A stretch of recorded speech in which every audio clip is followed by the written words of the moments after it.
ফি ইবাদি ওয়াদখুলি জান্নাতি, আমার ইবাদত গুজার বান্দা যারা আছে, আমার পছন্দের বান্দা যারা আছে, তুমি তাদের দলভুক্ত হয়ে যাও, আমি আল্লাহর জান্নাতের ভিতরে তুমি চলে আসো। একবার জোরে বলা যাবে আল্লাহু আকবার। ইমানদার রূহ উৎফুল্ল হতে থাকে, তখন মৃত্যুর ভয় সে পায় না, মরণের ভয় আসে না, কারণ সে মালিকের সাথে দিদারে চলে যাবে, আল্লাহর সাথে সে দিদারে চলে যাবে। এই জন্য তার মৌতের ভয় আসে না, মৃত্যুর তার চিন্তা আসে না। মৃত্যুঞ্জয়ী এরকম বহু সাহাবী যারা মরণকে জয় করেছে, মৃত্যুকে তারা ভয় করে নাই। তাদের ভিতরে একজন সাহাবীর নাম হযরতে খাব্বাব, একজন সাহাবীর নাম হযরতে ইয়াসার, একজন সাহাবীর নাম হযরতে সুমাইয়া, একজন সাহাবীর নাম হযরতে আব্দুল্লাহ, একজন সাহাবীর নাম হযরতে বেলাল, একজন সাহাবীর নাম হযরত খুবাইব, একজন সাহাবীর নাম হযরতে জুলবাজাদাইন, একজন সাহাবীর নাম জুলাইবিব, একজন সাহাবীর নাম হযরতে বেলাল। এরকম বহু সাহাবী যারা কালেমা পড়ার কারণে অনেক অত্যাচারের শিকার হয়েছিলেন, কিন্তু তারা মিথ্যার কাছে মাথা নত করেন নাই। আর একজনের নাম ইমাম হুসাইন, সপরিবারে কারবালায় শহীদ হয়েছিলেন তিনি, কিন্তু মিথ্যার কাছে মাথা নত করেন নাই। তারা মরণকে ভয় করেন নাই, মৃত্যুকে তারা জয় করেছিলেন। আল্লাহর দরবারে তারা হাসতে হাসতে চলে গিয়েছিলেন, কারণ তারা জানতেন আল্লাহর দরবারে তাদের জিয়ারা হবে, আল্লাহর সাথে সাক্ষাৎ হয়ে যাবে। যদি কোনোদিন আরবে যান, প্রচন্ড গরম লু হাওয়া। এই বছর আমি হজে ছিলাম, আল্লাহু আকবার, এই বছরের মতো গরম কোনো বছর পড়ে নাই। বেশি গরম এই বছর হজে ছিল। 4 থেকে 5 হাজার হাজি শুধু গরমে মারা গেছে, হিট স্ট্রোকে শুধু হাজি মারা গেছে। এবছরে এত পরিমাণে হাজি মারা গিয়েছে, বিশ্ব রেকর্ডে এত পরিমাণে হাজি কোনো বছর মারা যায় নাই। শুধু হিট স্ট্রোকে হাজার হাজার হাজি হিট স্ট্রোকে মারা গেছে। প্রত্যেক দিন কাবাতে এমন কোনো নামাজ নাই যেই নামাজে কাবাতে জানাজা না হয়েছে। প্রত্যেক ওয়াক্ত নামাজে কাবাতে জানাজা হয়েছে। এত পরিমাণে হাজি বছর মারা গিয়েছে। আমার চোখের সামনে আরাফাতের মাঠে তাবুর পাশেই মিশরি হাজি একজন ছটফট করে মরে গেল, আর একজন মুমূর্ষ অবস্থায় কোনো রকম জান যায় আসে আরাফাতের ময়দানে তার এই অবস্থায়। হিট স্ট্রোকে প্রচণ্ড গরমে হাজিরা পাগল পারা হয়ে গেল এই বছর। আল্লাহু আকবার। এত কঠিন প্রচণ্ড গরমে হযরত বেলাল রাদিয়াল্লাহু আনহুকে ধরে নিয়ে বেঈমানের দলেরা তাকে ওই মরুভূমির মধ্যে হাত পা গুলি বেঁধে নিয়ে বুকের মধ্যে পাথর চাপা দিয়ে ফেলে চলে আসতো। গরমে দু হাওয়াতে জিব্বা পর্যন্ত শুকায় আসে, কলিজা পর্যন্ত শুকায় যায়। আপনি জানেন না, যদি হজে কোনো দিন যান তো দেখবেন আরাফা থেকে মুসলমান হাঁটা শুরু হয়। আরাফার রাত্রিবেলা মাগরিবের নামাজের পর থেকে সূর্য ডোবার পর থেকে আরাফা থেকে বের হতে হয়।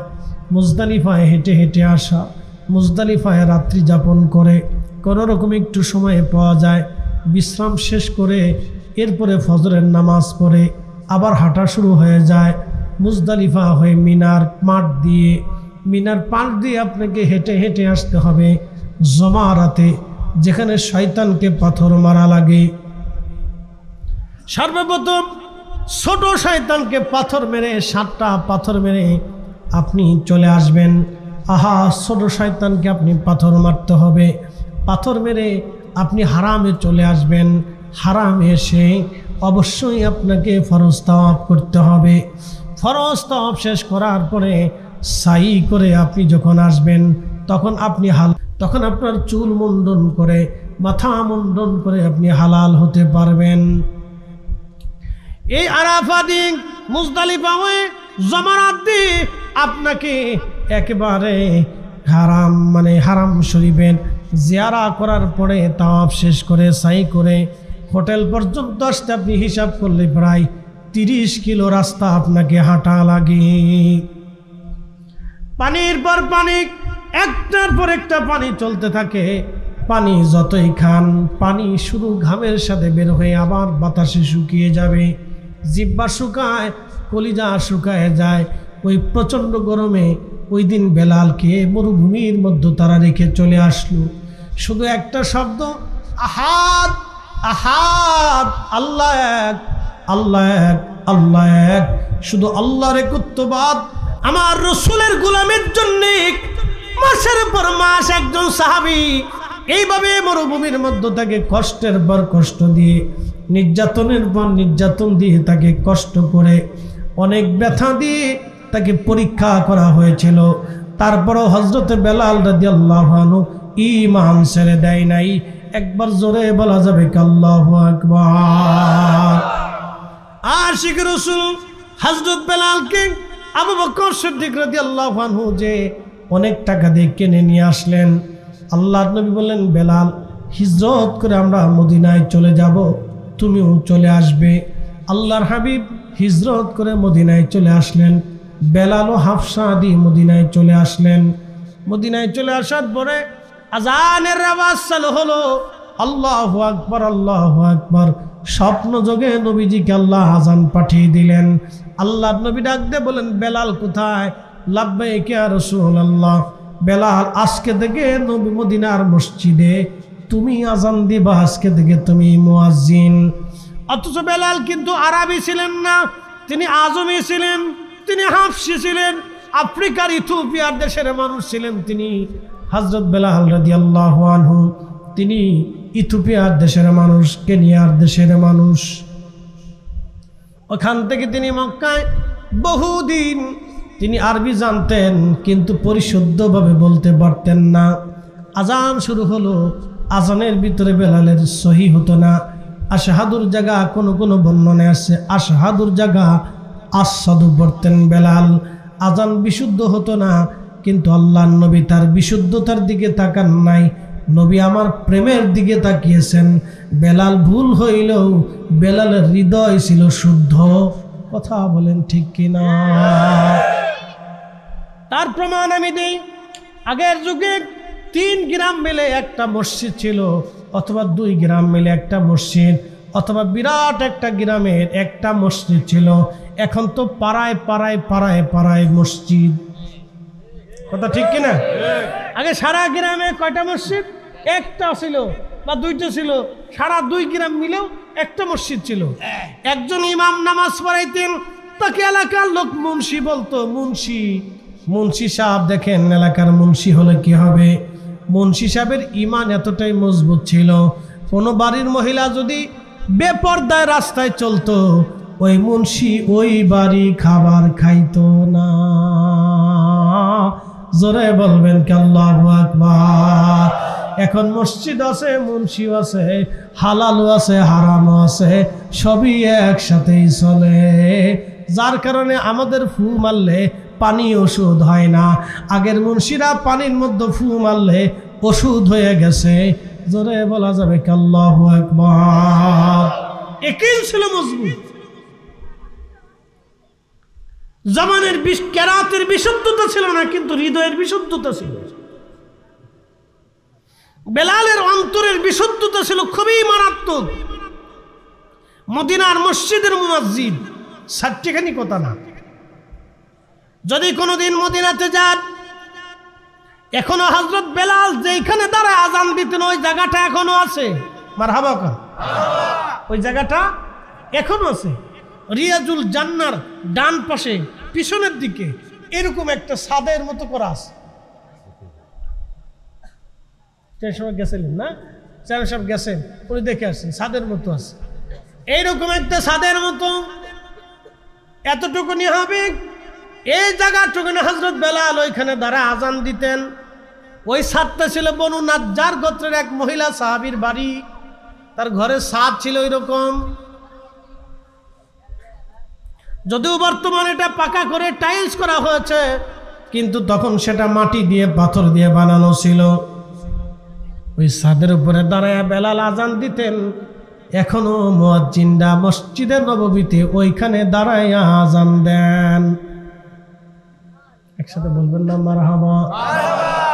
প্রত্যেক ফজরের আজান দেওয়ার আগে বেলাল ওইখানে দাঁড়ায় বলতেন, আল্লাহুম্মা ইন্নী আহমাদুকা ওয়া নাস্তাঈনুকা আলা কুরাইশ আইয়ুকিমু দীনাক। ফজরের আজান দেওয়ার পরে এই দোয়া হযরত বেলাল আগে পড়তেন। কিন্তু আমার দেশের ফজরের আজান দেওয়ার আগে আমার দেশের কিছু মুয়াজ্জিন ঘুমের দোয়া পড়ে। কিসের দোয়া? ঘুমের দোয়া পড়লে বেদাত হয় না, কিন্তু সালাতু সালাম পড়লে বেদাত হয়। কথা কন না কেন? ঘুমের দোয়া পড়লে বেদাত হয় না, কিন্তু সালাতু সালাম পড়লে বেদাত হয়। আজান দেওয়ার আগে কেরাত পড়লে, জিকির করলে বেদাত হয় না, কিন্তু দুরূদ শরীফ পড়লে বেদাত হয়ে যায়। এক মুখে দুই নীতি, বোঝা গেল অন্তরে নবীর দুরুদের বিদ্বেষ আছে। আমরা সুন্নিরা যতদিন বেঁচে থাকবো নবীর দুরুদ আমরা ছাড়ব না। কথা বলুন ঠিক কিনা? বুঝতে অসুবিধা হচ্ছে আপনাদের? বুঝে যাবে। কষ্ট হচ্ছে? বেশি রাত না, হয়ে গেছে আমার, একটু ধৈর্য ধরেন, 10টা মিনিট। আজান দিলেন বেলাল। আজানের মহিমা, আজানের ফয়জুদ এত কঠিন ছিল যে সাহাবে کرام ঘরের ভিতরে বসে থাকতে পারতেন না, উনি আজান দিলেন। এত মারাত্মক আকৃষ্ট করত ওনার আজান। খালি মুখে আজান হতো, আজানের ফয়জুদ এতই মারাত্মক ছিল বেলালের। আল্লাহ বেলালকে দিয়ে হাসরের মাঠে আজান দেওয়াবে, জান্নাতের ভিতরে আবার আল্লাহ আজান দেওয়াবে। বেলালের আজান শুনে জান্নাতীরা মুগ্ধ হয়ে বসে থাকবে। হাসরের মাঠে বেলাল আজান দিবে রে, ওই আজানে হাসরবাসীরা কাঁদতে থাকবে। একবার জোরে বলবেন কি মারহাবা। আহা, পৃথিবীর যত মুয়াজ্জিন কিয়ামতের ময়দানে বেলালের সাথে তাদের হাসর নাসর হবে। সুবহানাল্লাহ কি বাড়ি যাইয়া। দুনিয়ার যত মুয়াজ্জিন কিয়ামত পর্যন্ত পৃথিবীতে মসজিদ আজান দিবে, সব মুয়াজ্জিনরা কিয়ামতের মাঠে হযরত বেলালের পিছনে দাঁড়াবে। আর দুনিয়ার যত কারি আছে কোরআন তেলাওয়াত করে, সব কারীরা হাসরের মাঠে উবাই ইবনে কাবের পিছনে দাঁড়াবে। দুনিয়ার যত বীর যোদ্ধা ছিল সব বীর যোদ্ধারা কিয়ামতের ময়দানে হযরত আলী রাদিয়াল্লাহু আনহুর পিছনে দাঁড়াবে। দুনিয়ার যত শহীদ ছিল সব শহীদরা কিয়ামতের মাঠে সাইয়্যিদুশ শুহাদা আমির হামজা রাদিয়াল্লাহু আনহুর পিছনে দাঁড়াবে। দুনিয়ার যত ন্যায়পরায়ণ শাসক, রাজা, বাদশা, মাতব্বর, সর্দার যারা বিচার করতেন ন্যায় বিচার, কিয়ামতের ময়দানে হযরত ওমর রাদিয়াল্লাহু আনহুর পিছনে দাঁড়াবে। দুনিয়ার যত জাহিদ, আবিদ, সালিহ, ওলি যারা ছিলেন তারা কিয়ামতের ময়দানে আবু যর গিফারি রাদিয়াল্লাহু আনহুর পিছনে দাঁড়াবে। দুনিয়ার যত ভদ্র শরীফ আল্লাহওয়ালা ব্যক্তি বুজুর্গ সব কিয়ামতের ময়দানে হযরত আবু বকরের পিছনে দাঁড়াবে। দুনিয়ার যত দানশীল ব্যক্তি যারা ছিলেন কিয়ামতের ময়দানে হযরত উসমান গনি রাদিয়াল্লাহু আনহুর পিছনে দাঁড়াবে। একবার জোরে বলবেন কি মারহাবা। বুঝে যান ও আর শুনে যান। আজকে সব মুয়াজ্জিন বেলালের পিছনে দাঁড়াবে। আজানটা কেমন ছিল? আল্লাহর নবীর দরবারে ইন্তেকাল মোবারকের পরে আবু বকরের জামানাতে বেলাল সিরিয়া থেকে দামেস্ক চলে গেলেন, মদিনা থেকে দামেস্ক চলে গেলেন সিরিয়ার। বহুদিন ঘুমের মধ্যে দেখে রাহমাতুল লিল আলামিন নবীজি বেলালের ঘরে তশরিফ এনেছে। নবীজি ডাক দিয়ে বলেন, বেলাল রে, কেমন জুলুম তুমি শুরু করছো আমার সঙ্গে? কেন তুমি আমার জিয়ারতে আসো না রে বেলাল? আমি নবীর জিয়ারতে আই রে বেলাল, কতদিন হলো তুমি আমার জিয়ারতে আসো না? স্বপ্ন নবীজি ডাকতেছে, বেলাল আয় আয় আয়। আহা, আজকে একজনকে ওয়াজ করতে শুনলাম, এই ভদ্রলোক ওয়াজ করতেছে নবীরে দেখলে জান্নাতে যাবে তার কোনো প্রমাণ নাই। লা হাওলা ওয়ালা কুওয়াতা ইল্লা বিল্লাহ। আল্লাহ মিশকাতুল মাসাবির ভিতরে হাদিস এসেছে, হযরত ওমর রাদিয়াল্লাহু আনহু বলেছেন, আল্লাহর নবী বলেছেন, যে আমাকে দেখলো সে জান্নাতি, যে আমাকে দেখছে তাকে যে দেখলো সেও জান্নাতি, যদি তাদের মধ্যে ঈমান থাকে একবার জোরে বলবেন কি মারহাবা।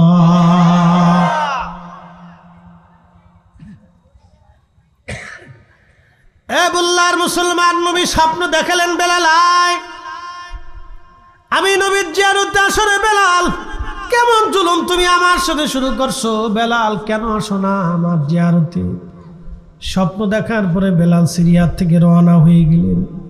মদিনার পানে রওজা মোবারক তখন এরকম ছিল না,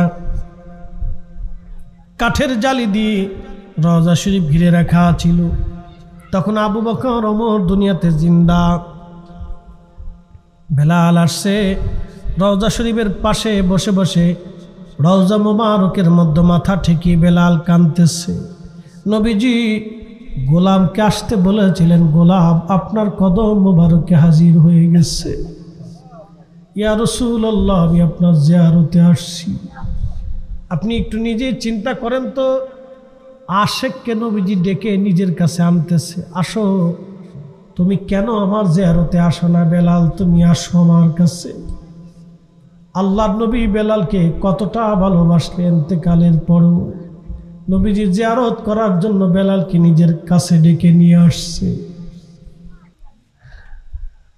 আমি জানি প্রেমে পাগল, সে তো মদিনা। প্রেমানলে পুরে মরি, প্রেমানলে পুরে মরি, ওহে রব্বানা। আমি জানি প্রেমে পাগল,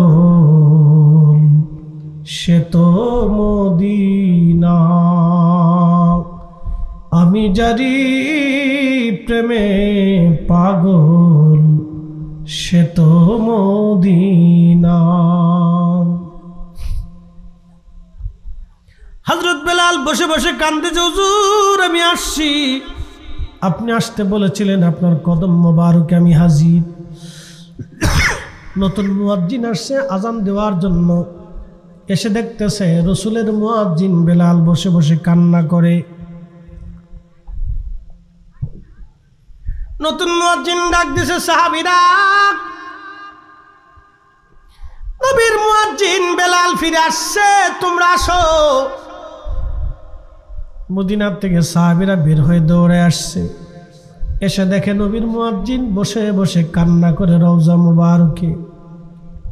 ওমর আসলেন, উসমান আসলেন, আলী আসলেন, আবু বকর, তালহা, জুবাইর, সাহাবায়ে কেরাম এসে বলতেছে, বেলাল কতদিন হলো তুমি আজান দেও না, একটা আজান দাও।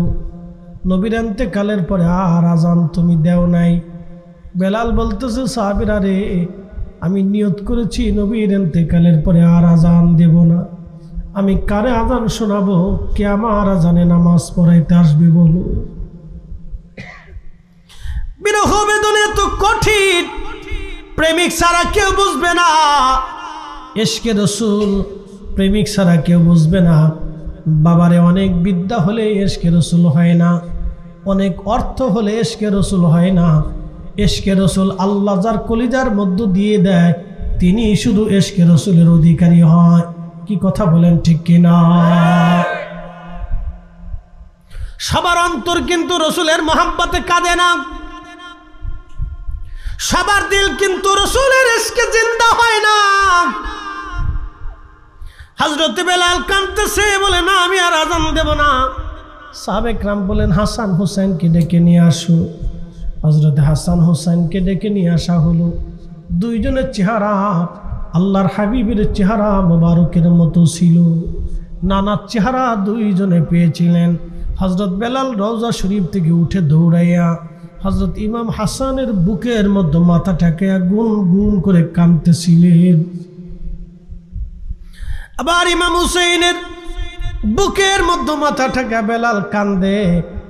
আরে কান্নার ভিতরে নবীর মুয়াজ্জিনকে হযরত ইমাম হাসান ডাক দিয়ে বললেন, নানার মুয়াজ্জিন কতদিন হলো তুমি আমরারে আজান শোনাও না গো। আজকে যাও আমাদেরকে আজকে আজান শোনাইবা, যেইভাবে আমার নানারে আজান শোনাইতা।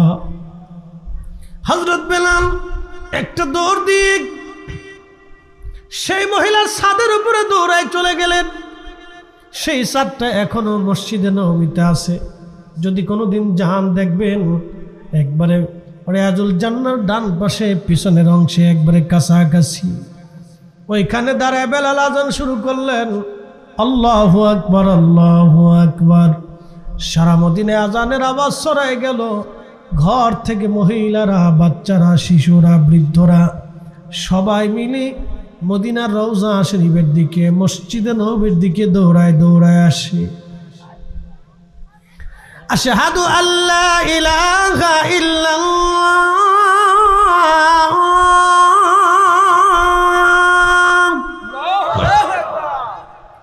সারা মদিনার ভিতরে কান্নার রোল। নবী কি ফিরে আসছে বুঝি, নবী বুঝি ফিরে আসছে, নবী বুঝি ফিরে আসছে রে। ইমাম তাকিউদ্দিন সুবকি শিফাউস সাকামের ভিতরে তিনি লেখেন, সারা মদিনায় মানুষের ভিতরে আওয়াজ এসে গেল, নবী বুঝি ফিরে আসছে রে, নবী বুঝি ফিরে আসছে, নবী বুঝি ফিরে আসছে। মদিনার মহিলারা কান্না করে, বাচ্চারাও কান্না করে, যুবকরাও কান্না করে, মদিনার মানুষ কান্না করে, সাহাবীরা গুন গুন করে কান্না করে। সারা মদিনায় কান্নার আওয়াজ বেড়ে গেল, নবী বুঝি আসছে রে, নবী বুঝি ফিরে আসছে। হযরত বেলাল যখন আযান দিলেন, আশহাদু আন্না মুহাম্মাদার রাসূলুল্লাহ,